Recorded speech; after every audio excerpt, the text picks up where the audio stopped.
বললেন, মালিক, আপনার আরো একজন বান্দা যে দীর্ঘদিন যাবত আপনার সাথে নাফরমানি করে আসতেছে, সে জানতে চেয়েছে পরকালে আপনি তার জন্য কি রেখেছেন। আল্লাহ তাআলা বললেন, ও মুসা, জানিয়ে দাও, আমার ওই বান্দাকে জানিয়ে দিও, পরকালে আমার ওই বান্দাকে আমি আল্লাহ তাআলা কঠিন ভয়াবহ জাহান্নামের আগুনে নিক্ষেপ করব। বলেন নাউযুবিল্লাহ।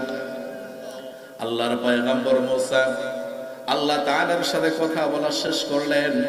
যখন চলে আসতেছেন, দেখা হলো ওই আবেদ, যিনি 500 বছর আল্লাহ তাআলার সাথে আল্লাহ তাআলার ইবাদত বন্দেগী করেছে, ডাক দিয়ে বললেন, ও মুসা পয়গম্বর, আপনি কি আমার কথা আল্লাহকে জিজ্ঞাসা করেছেন নাকি ভুলে গেছেন?